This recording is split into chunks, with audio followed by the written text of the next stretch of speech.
Now, the Philippine Coast Guard has removed a floating barrier installed by China to prevent fishing boats entering a contested part of the South China Sea. The Philippine government said the barrier was a hazard to regional navigation and a clear violation of international law. The video the Coast Guard released showed divers beneath the buoys cutting a cable that linked them all together, and there was also a photo which showed them removing an anchor that moored the floating barrier to the ocean bed. Chinese forces have frequently harassed the Philippine Coast Guard. Recently, they fired water cannon at Filipino boats that were resupplying a military outpost on one of the disputed reefs. And recently, the Philippines signed a mutual defence treaty with the United States that would extend to an armed attack on the Philippine armed forces or any of its vessels in the South China Sea. So big stakes then. Let's speak to Dr. Bill Hayton, who wrote a book about the disputes in the South China Sea. He's an associate fellow with the Asia Pacific programme at Chatham House. It seems from afar like a minor issue when buoys are strung out across some fishing grounds. But of course, for the reasons I've just said, the mutual defence treaty between the United States and the Philippines, any instance like this carries so much risk. Yeah, I mean, you could imagine some kind of small fishing dispute that escalates and could ultimately result in great power confrontation between the US and China here. I think everybody on all sides is aware of the potential risks, and therefore they're very careful to manage the risk of escalation.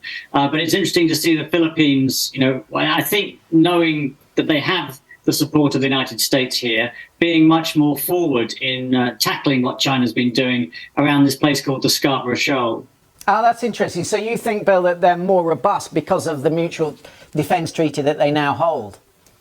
Well, the Mutual Defence Treaty has been around for a while, but what was a problem when President Duterte was ruling the Philippines up until last year was that he really didn't want to work with the United States. He felt he could cut a deal with China directly and was disappointed.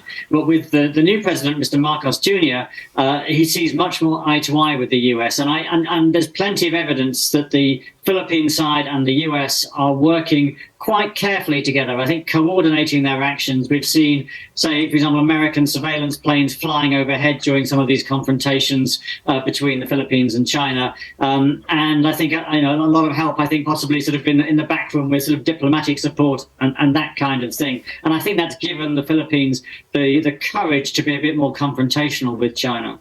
We've been talking earlier in the programme about the Pacific Islands Summit at the White House today, and it's interesting that the likes of the Fijian ambassador that we had on the programme, he wants to talk about climate change, loss and damage, and of course the White House wants to talk about their strategic interests in the region. What sort of role do these Pacific Islands have to play in this struggle between the United States and China?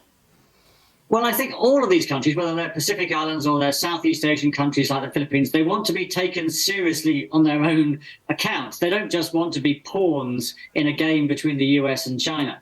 In many ways, the sort of competition between the US and China means that these countries have a lot more leverage than they used to. They can play one side off against the other, get a bit of extra aid or, some military support or whatever it might be. But they definitely don't want to be caught in some kind of great power confrontation with sort of, them as the battleground. So it's a kind of mixture of sort of opportunities and risks for these countries. And I think the problem with the US strategy that prioritizes a military approach is it misses out on all of those other things that countries value. And I think, what's taken quite a lot of time for the US to try and learn is that it has to be a full spectrum engagement, like China offers many of them, whether it be agriculture or health or university education or whatever it is, as well as just these sort of geostrategic levers on either side. Really interesting. Dr. Bill Hayton, thank you very much for coming on. Around the world and across the UK, this is BBC News.